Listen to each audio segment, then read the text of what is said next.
میرے پاس ایک کتاب ہے، اس کتاب میں پچھلے 15-20 سالوں میں جو لوگ اسلام مسلمان ہوئے ہیں ان کے حالات لکھے ہوئے ہیں۔ یہ صاحب یورپ میں ہیں، وہیں کے یورپین ان باشندوں سے وہ پوچھتا ہے کہ آپ مسلمان کیوں بنے، آپ مسلمان کیوں بنے؟ اسی میں اس نے ایک واقعہ لکھا ہے۔ کیا لگے یہ ایک آدمی ہے جو شکاگو میں رہتا تھا اور شاید ڈرائیور تھا، اس کے ساتھ ہی ایک مسلمان اس کا کلیگ ہے، اسی کمرے میں رہتا ہے۔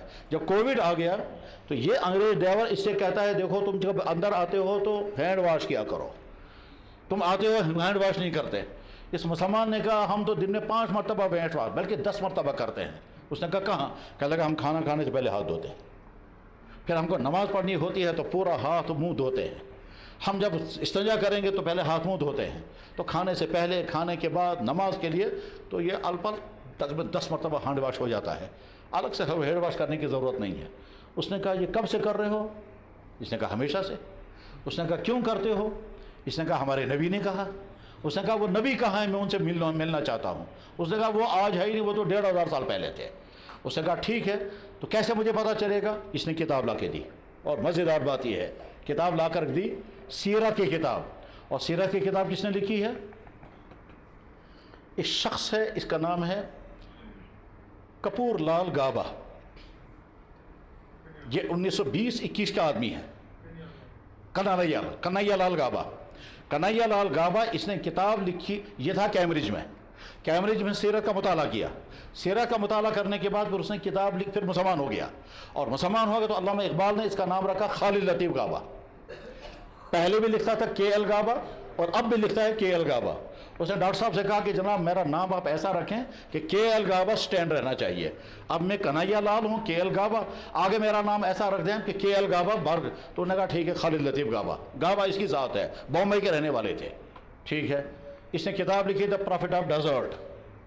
پرافٹ آف ڈیزرٹ کتاب لکھی خالد لطیف گابا۔ اور مزید عجیب بات ہے، اللہ اکبر اللہ، کیمبرج میں اس کے کلاس فیلو میں کوئی انگریز تھا، اس کے ساتھ اس کا کوئی جھگڑا ہوا، اس کے بعد پھر جب یہ واپس آئے ہیں تو وہ انگریز لاہور میں جج تھا، اور کنہیا لال گابا پر کوئی کیس لگایا گیا، جھوٹا کیس، اور وہ جیل میں، اور جیل میں اس کو ایسا کیس بنایا گیا یہ کبھی چھوٹے گا ہی نہیں، اور ساتھ میں کہا گیا کہ اتنی رقم اگر جمع کرو گے تب آپ چھوٹ سکتے ہو۔ اتنی رقم جمع نہیں ہو پا رہی تھی۔ علامہ اقبال نے بھی کوشش کی اور ظفر علی خان نے بھی کوشش کی۔ ظفر علی خان اس زمانے کا ٹاپ کا جرنلسٹ تھا، زمیندار اخبار لکھنے والا، وہ اردو کے ٹاپ کے جرنلسٹوں میں مانا جاتا۔ ظفر علی خان وہ نبیوں میں رہ، وہ ہے جس نے 40 برس تک کیا اجالا گاروں میں، یہ اسی ظفر علی خان کی کتاب ہے، اور بہت مزیدار آدمی تھا وہ، یہاں کشمیر بھی آئے ہیں وہ، اس کے بڑے عجیب واقعات ہیں کشمیر میں۔ ظفر علی خان نے بھی کوشش کی، علامہ اقبال نے کوشش کی، رقم بنی نہیں، لہذا خالد لطیف گابا جیل میں۔ پھر اللہ اکبر، جناب رسول اکرم صلی اللہ علیہ وسلم ایک آدمی کے خواب میں تشریف لائے اور فرمایا میرا پیارا خالد لطیف جیل میں بند ہے، تم پیسے کا انتظام کرو اور اس کو چھڑاؤ۔ وہ شخص بیدار ہو گیا، علی اس کا نام تھا، لاہور کے آس پاس کسی گاؤں کا رہنے والا تھا۔ اس شخص نے اپنی پراپرٹیاں بیچی، لینڈ لارڈ تھا یہ، پراپرٹیاں بیچی، فیکٹری بیچی، پیسہ جمع کیا، یہ تقریباً آج کا 1 کروڑ روپیہ تھا۔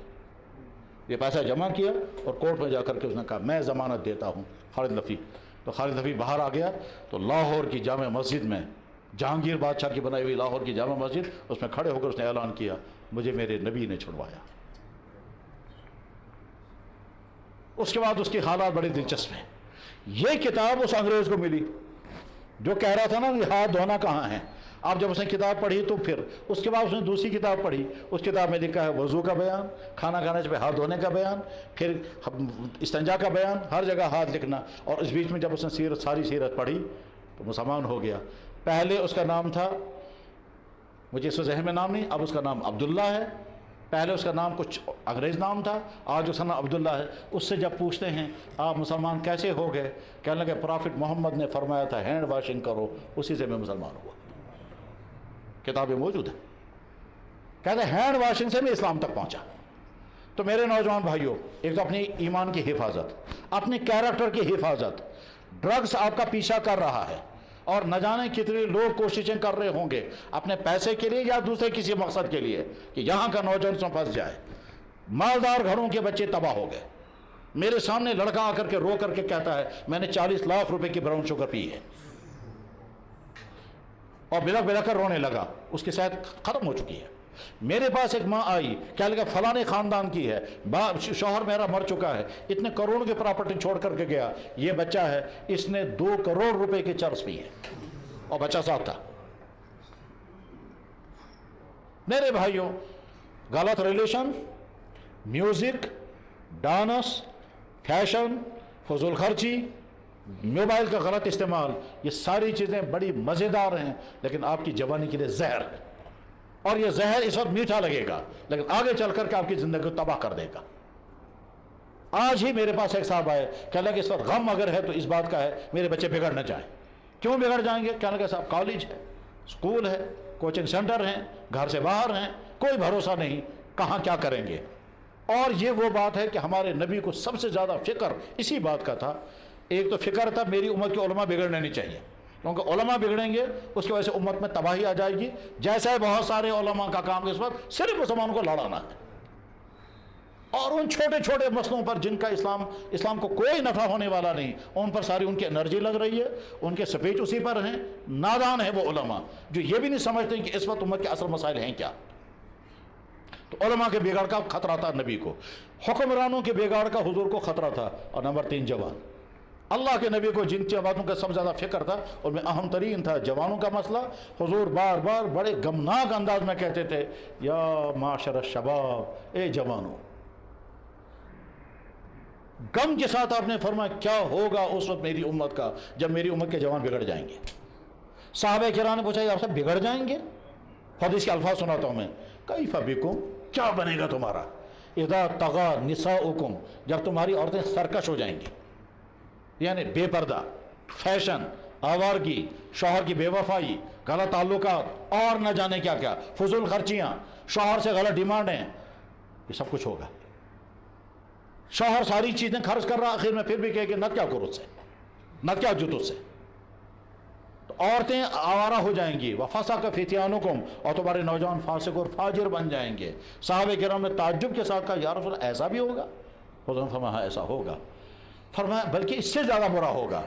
پھر آپ نے فرمایا اس وقت کیا بنے گا جب غلطیاں ہو رہی ہوں گی، جرم چل رہے ہوں گے، کوئی روکنے والا نہیں ہوگا، یہاں تک کہ ماں باپ بھی روکیں گے نہیں۔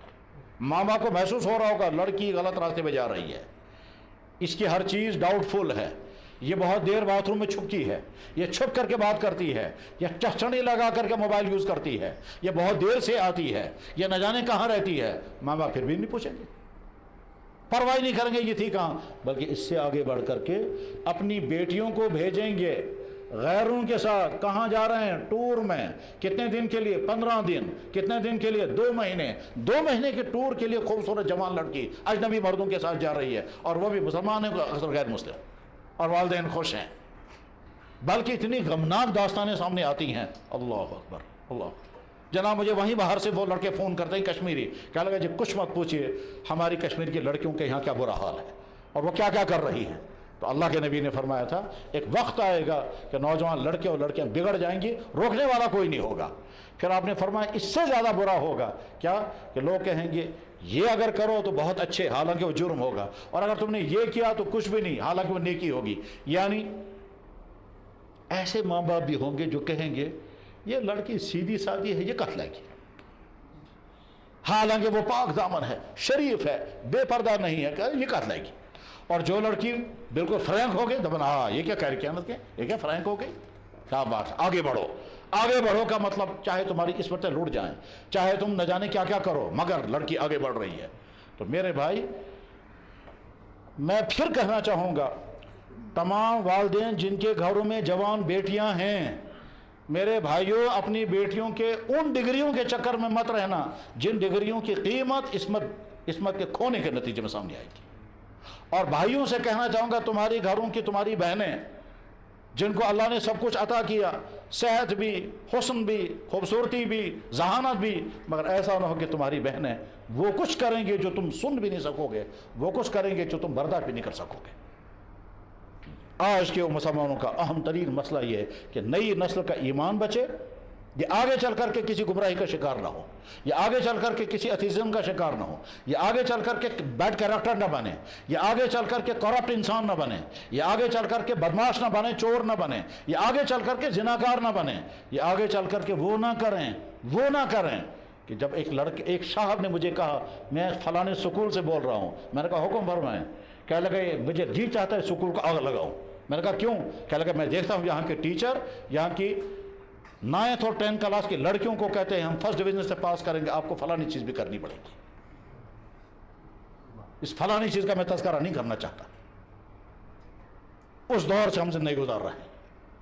اس لیے بس میں ٹاپک ختم کر رہا ہوں، جوانوں اپنی ایمان کو بچانا، اپنی صحت کو بچانا اور اپنے کیریکٹر کو بچانا، یہ 3 چیزیں اللہ نے تمہیں دی ہیں اور اللہ بے نیاز ہے۔ نہیں کریں گے تو ٹھیک ہے، اللہ تعالیٰ ہٹا دیں گے، کسی نئی قوم کو لائیں گے۔ دنیا کی تاریخ بتاتی ہے وہ بخارا جس میں ایک بھی بے نمازی نہیں تھا، ایک بھی گناہ کبیرہ کرنے والا نہیں تھا، اس بخارا میں آج محمد نام نہیں رکھ سکتے، نام رکھنے پر بھی بیان ہے۔ جس سمرقند میں کہتے تھے، عورتیں کہتی تھی یہ جو قرآن میں لکھا ہے نا کافر، یہ کیا ہوتا ہے؟ یہ انسان ہوتا ہے کچھ اور، کیونکہ وہ جانتے ہی نہیں تھے کہ یہ کوئی انسان ہوتا ہوگا۔ اس سمرقند میں آج باپ نے اپنے بیٹے کا نام احمد رکھا اور اس کے بعد وہ جیل چلا گیا۔ یہ بھی آتا ہے پھر جب کسی جگہ کے مسلمان اپنے دین پر قائم نہیں رہنا چاہتے تو آگے چل کر کے وہ رہنا چاہیں گے لیکن رہنے نہیں دیں گے، اور جب خود قائم رہنا چاہیں گے پھر باہر کی طاقت کچھ نہیں کر سکتی۔ تو ہم جس خطرناک مستقبل کی طرف جا رہے ہیں اس خطرناک مستقبل میں یہاں کی نئی نسل پر بہت بڑی ذمہ داری ہے کہ تم مستقبل میں اپنی اسلام کو بچاؤ گے یا نہیں۔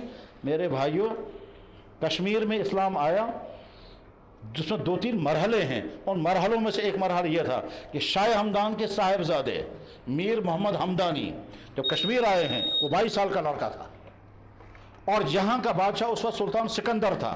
سلطان سکندر کے ساتھ اس کا وزیر تھا، اس کا نام تھا سوبٹ، اور وہ غیر مسلم تھا مگر بہت ذہین تھا اور وہ اسلام قبول کرنے کے لیے تیار نہیں تھا۔ میر محمد ہمدانی ذہین انسان، قابل انسان، بہترین عالم اور بہت زیادہ خوبصورت، تو خوبصورت بھی ہے، قابل بھی ہے، عالم بھی ہے، روحانی بزرگ بھی ہے اور جوان ہے، 22 سال کا جوان۔ سوبٹ کسی کی بات ماننے کو تیار نہیں تھا کیونکہ بہت ذہین تھا، وہ ذہین پنڈت قابل انسان تھا۔ جب میر محمد ہمدانی سے اس کی گفتگو ہوئی، عالمانہ گفتگو، شکل انتہائی پرکشش نورانی اور ادھر سے روحانی طاقت، اور اس کا جب فلسفہ اس نے سنا جناب والا گھٹے ٹیک دیے اور کھٹ سے وہ مسلمان ہو گیا، تو سہبٹ سے وہ سیف الدین بن گیا۔ پھر اسی سیف الدین نے سلطان سکندر کے ساتھ پھر یہاں کی مسجدیں، عالی مسجد اسی نے بنوائی، عیدگاہ اسی نے تیار کیا، ملخہ اسی نے تیار کیا، یہاں کی جتنی خانقاہیں وہ سب انہیں نے بنائی۔ کس نے کیا؟ یہ 22 سال کے نوجوان لڑکے نے۔ آپ بھی تو 22 سال کے ہیں، کیا کر رہے ہیں جناب؟ ہم کسی کے پیچھے دوڑ رہے ہیں اور راتوں کو موبائل کی غلط چیزیں دیکھ رہے ہیں بس۔ اے نوجوان، تمہارے لیے رول ماڈل یہ ہیں، تمہارے لیے رول ماڈل وہ نہیں ہے جو راتوں کو ناچتے ہیں، تمہارے لیے رول ماڈل فلم اسٹار اور کرکٹر نہیں ہیں، تمہارے لیے رول ماڈل ہیں محمد رسول اللہ کے جوان امتی حضرت علی کرم اللہ تعالیٰ وجہ، جو 22 سال کا نوجوان لڑکا تھا، غیر شادی شدہ تو غیر میدان جنگ میں کارنامہ انجام دیا، غیر شادی شدہ ان میرڈ لڑکا تھا۔ اس کے بعد ان کا نکاح ہوا حضرت فاطمہ الزہرا کے ساتھ، اس وقت وہ غیر شادی شدہ تھے جب میدان جنگ میں، اور سب سے پہلے مقابلے میں نکلے۔ جنگ بدر کے مقابلے میں سب سے پہلے مقابلے کے لیے کون نکلے؟ حضرت علی، اور غیر شادی شدہ نوجوان لڑکا تھا۔